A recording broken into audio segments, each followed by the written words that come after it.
At 7:42 a.m. local time in the southern Caribbean Sea, a U.S. Navy carrier strike group was moving through international waters along a route that had been carefully planned, reviewed, and cleared well in advance. There were no last-minute adjustments, no exercises underway, and no live fire operations scheduled, just a steady transit through one of the busiest maritime corridors in the Western Hemisphere. From the outside, everything seemed completely routine, but inside the ship's Combat Information Center, subtle changes were beginning to take shape. By 7:44, a radar operator shifted slightly in their seat, barely noticeable, yet enough for seasoned personnel to pick up on. A new surface contact had appeared at the far edge of the display. At first, it was faint and inconsistent, moving more slowly than expected. New surface contact bearing 170. The report was calm, professional, and logged without urgency. Within seconds, the picture became clearer and more complex. One contact turned into two, then three. All of them were emerging from roughly the same direction. None were transmitting identification signals. None responded to standard checks. Their radar profiles looked solid and metallic, more in line with military vessels than typical civilian traffic. Still, there was no reason to jump to conclusions. The Caribbean is always active, filled with fishing boats, patrol units, and regional naval activity. For now, the classification remained neutral, unknown but not a threat. Then the tracking data started to tell a deeper story. These vessels weren't drifting or following common shipping routes. Their courses, though slightly different from one another, were all leading toward the same point, a point that would intersect with the carrier group's path in about 40 minutes. Moments later, another update came in. All three vessels increased speed, almost simultaneously, within a narrow 2-minute window. That detail stood out immediately. Independent ships rarely adjust speed at the exact same time unless there's coordination involved. Weather conditions didn't account for it, traffic patterns didn't explain it, and it definitely didn't match typical fishing activity. Inside the CIC, the watch supervisor stepped closer to the display. Mark those tracks. Watch the vectors. Long-range optical systems were directed toward the contacts. At that distance, visuals were limited, but outlines were starting to form. Sharp angles, structured silhouettes, features that didn't align with civilian vessels. The bridge was notified, not with alarm, but with clear, measured information. The officer of the deck acknowledged and gave a straightforward order: maintain course and speed. It was a calculated decision. In naval operations, reacting too soon can create unnecessary complications. The priority is to observe, understand, and only escalate when intent becomes clear. At 7:49, the situation evolved again. The three vessels made slight course adjustments, small changes, but enough to bring them closer together. The spacing between them tightened. What once looked like coincidence now appeared more structured, more deliberate. Even so, there were no sudden moves. No systems were activated beyond monitoring, no alerts sounded, no aircraft were deployed. The situation remained in a gray area, somewhere between chance and coordination. Communication channels were ready, but no calls were made yet. Protocol favored restraint. Misinterpreting intentions too early could turn a routine situation into something far more complicated. Every detail was being recorded: radar data, timestamps, speed shifts, course changes. Nothing clearly indicated danger, but nothing ruled it out either. Out at sea, intent isn't spoken, it's revealed through movement, timing, and patterns. By 7:52, that pattern was becoming increasingly difficult to ignore. The three vessels continued closing the distance. Their courses now aligned with the carrier group's path. They weren't following behind. They weren't matching speed.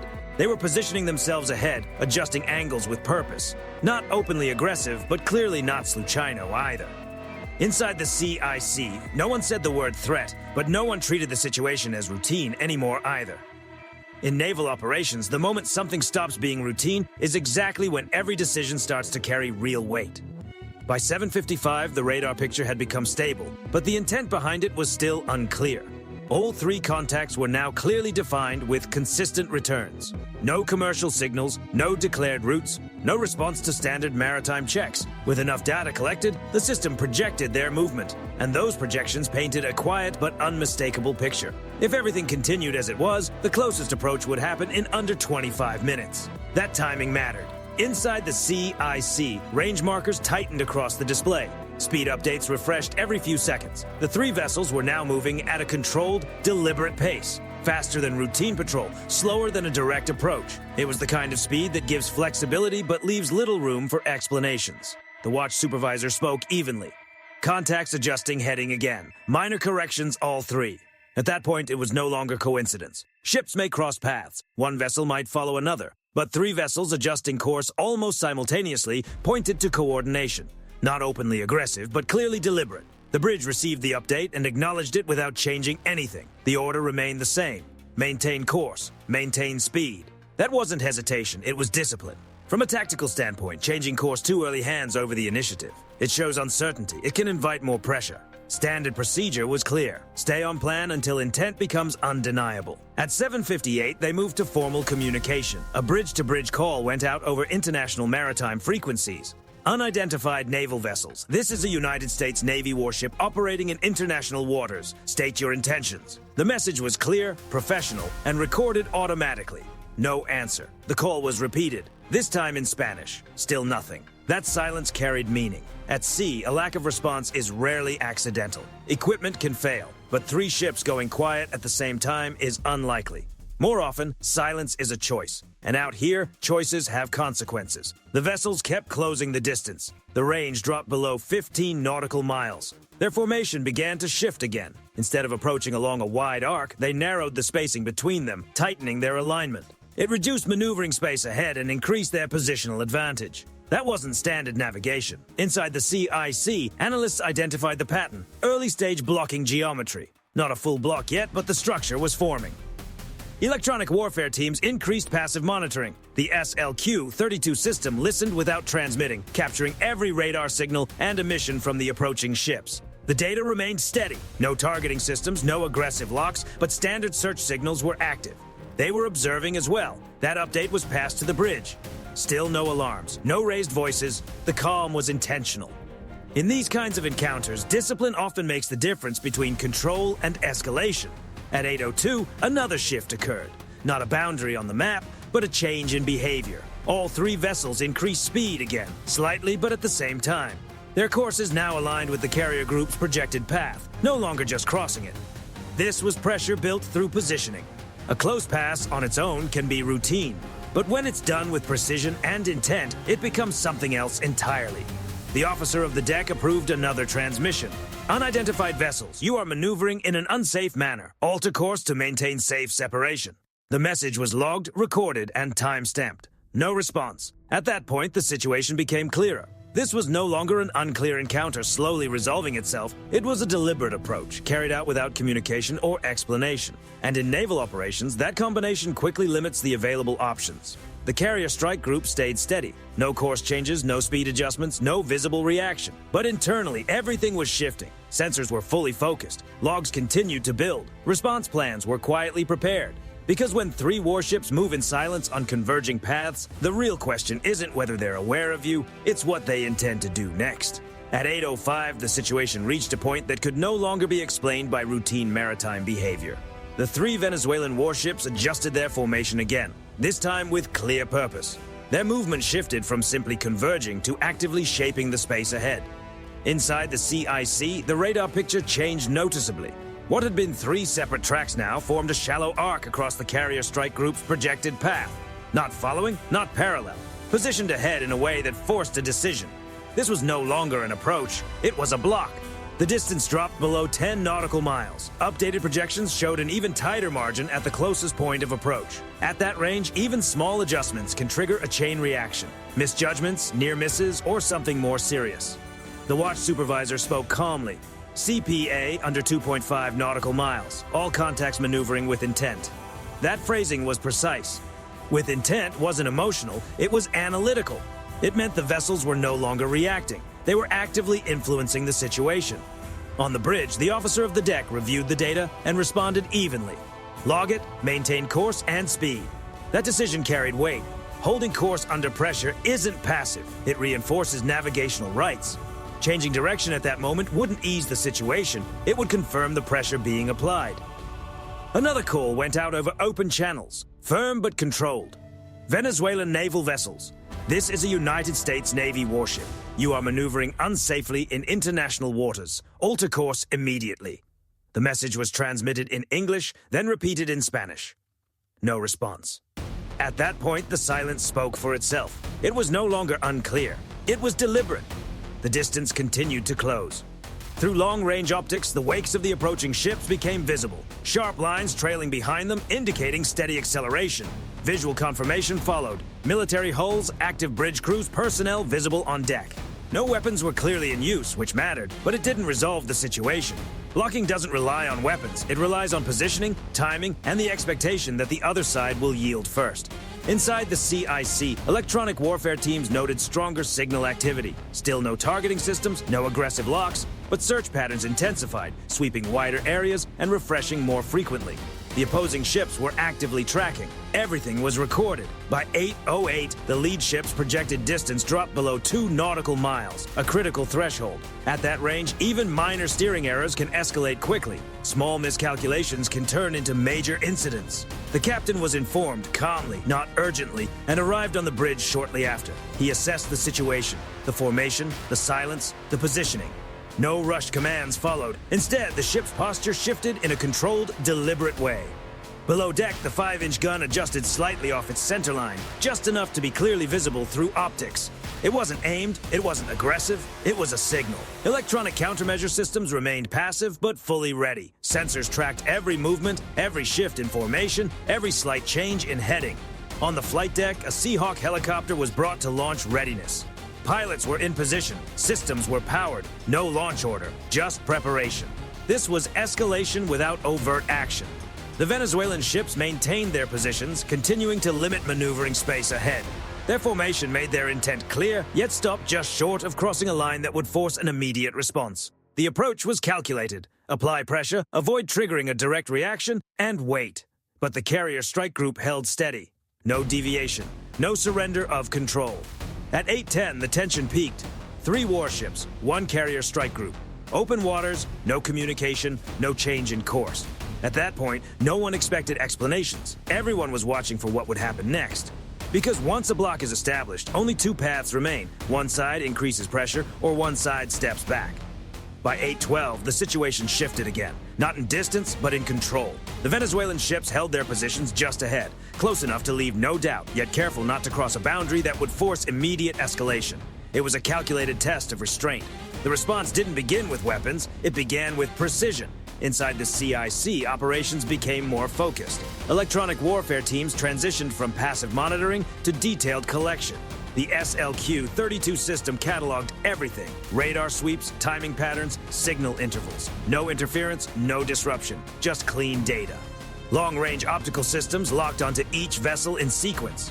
Bridge structures, antenna arrays, deck movement. Every detail captured, time-stamped, and logged with exact positioning. This was no longer just observation. It was a complete record of everything unfolding in real time. On the bridge, the captain gave a brief command: launch the helo.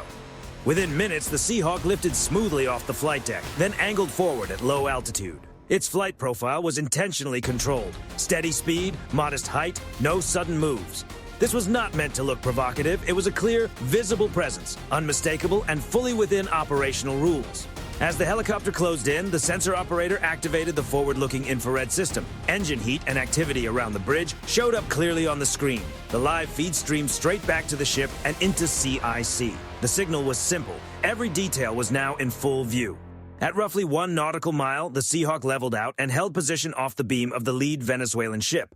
No aggressive maneuvering, no dramatic turns, just a stable orbit that made its identity impossible to ignore. Then a low-power, non-lethal laser marker swept across the bridge windows of the Venezuelan vessel, bright enough to be noticed immediately, controlled enough to remain within the rules. It was not an attack, it was a visible reminder. At last, the radio came to life. Venezuelan naval vessels. This is a United States Navy helicopter. You are maneuvering unsafely in international waters. Alter course immediately. The transmission was calm, firm, and then repeated in Spanish. This time, something changed. Through the Seahawk's optics, movement appeared on the Venezuelan bridge. One crew member stepped forward. Another moved away from the windows. On deck, sailors near the bow began to pull back. Then radar showed the first measurable shift. The lead ship reduced speed. 2 knots came off, then more. Its wake shortened, the bright line behind it softening as power eased back. The second ship responded next, drifting several degrees away from the blocking line. The third hesitated, but only for a moment. By 8:16, its speed had dropped as well. The formation that had boxed in the strike group began to open up. The gaps widened. What had been a coordinated arc broke apart into 3 separate courses, no longer moving as one. The Seahawk kept its orbit. Sensors remained fixed. The laser stayed steady, precise, and restrained. No chasing, no dramatic show, just controlled presence. Inside CIC, analysts watched the geometry change in real time. Closest point of approach calculations refreshed again, now widening instead of tightening. The block was coming apart. Only then did a radio response arrive. United States naval vessel, we are conducting sovereign patrol operations near Venezuelan waters. It was not an apology, and it offered little explanation, but it was communication. The answer from the bridge came back immediately, precise and direct. This is a United States Navy warship conducting lawful transit in international waters. Your maneuvers are being recorded. Maintain safe separation. No argument, no back and forth. The Seahawk completed one final orbit to confirm the course changes were holding, then climbed out and returned to the ship. By 8:20, the Venezuelan warships were no longer positioned ahead of the carrier strike group. They remained in the area, still visible, still tracked, but they were no longer applying pressure. No shots were fired, no direct threats were exchanged. Even so, the message was clear. The carrier strike group had not altered course. The encounter had not spiraled. And the attempted block had failed, not through force, but through disciplined, controlled action backed by a complete record. Because sometimes the strongest response is not the loudest one. Sometimes it is the one that leaves the clearest evidence. By 8:25, the encounter was effectively over. The 3 Venezuelan warships were still on radar, but their posture had changed completely. No more converging tracks, no more synchronized speed changes. Their courses now ran parallel and slightly behind the carrier strike group, still nearby but no longer pressing. The strike group never deviated, course remained steady, speed stayed constant. Transit continued without interruption. That outcome was not accidental. It was the result of discipline, and it exposed the key mistake Venezuela appeared to make from the start. The assumption seems straightforward. Restraint means weakness. In gray zone naval encounters, that assumption often fails. The Venezuelan warships appeared to apply pressure without crossing into open confrontation. The idea was familiar. Force a reaction, provoke a course change, capture the moment, and claim a symbolic advantage. No major systems used. No clear rule broken on paper. Just enough friction to test resolve. But that approach falls apart when the other side refuses to react emotionally. Instead of blinking, the carrier strike group did something far more important. It documented everything. Every course adjustment, every synchronized speed increase, every unanswered hail, every radar emission, every moment of blocking geometry. What looked like a brief standoff on the surface became, beneath it, a full intelligence record. By choosing pressure over patience, Venezuela revealed more than it likely intended. Ship handling patterns, command discipline, communication habits, escalation thresholds, and all of it was gathered without a single shot being fired. That's exactly why this moment matters. In modern naval operations, control isn't about who gets closer first. It's about who controls the narrative when everything is over. It's about who can clearly demonstrate intent and who stays composed when the pressure builds. The carrier strike group didn't just maintain its course, it maintained credibility. When this encounter is reviewed later by analysts, planners, or diplomats, the record will speak for itself. The transit was lawful. Warnings were issued properly. The course remained steady. Every response stayed measured and proportional. Even the escalation steps were controlled and non-lethal. On the other side, the pattern looks different. Maneuvers without communication, coordinated positioning, pressure applied without explanation, and disengagement only after a clear, undeniable presence and full visibility was established. That contrast matters. In what's often called the gray zone, that space between peace and open conflict, actions are designed to stay ambiguous, just below the threshold of direct confrontation. Wikipedia. Success in that space doesn't come from force alone. It comes from perception, timing, and evidence. Windward. And in this case, the evidence told the story. As the ships separated, everything on board the carrier strike group shifted back to normal rhythm. Sensors still active, logs finalized, footage archived, no celebrations, no dramatic reactions, just quiet professionalism, exactly as expected. For the crew, it was another entry in the log. For those watching from a distance, it reinforced something long understood. You don't need to escalate to stay in control. You need patience and the discipline to let the other side reveal its intentions first.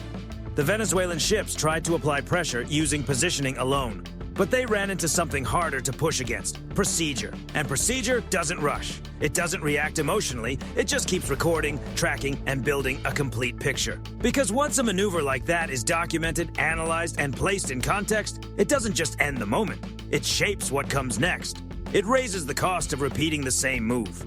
It forces future decisions to be more cautious, more calculated. That's the real outcome here. No dramatic finale, no sudden escalation, just a quiet shift in advantage. As the carrier strike group continued along its planned route, the message didn't need to be announced. It was already clear. Out there in international waters, discipline carries farther than intimidation. And restraint, when it's backed by capability, clarity, and a complete record, is not weakness. It's control.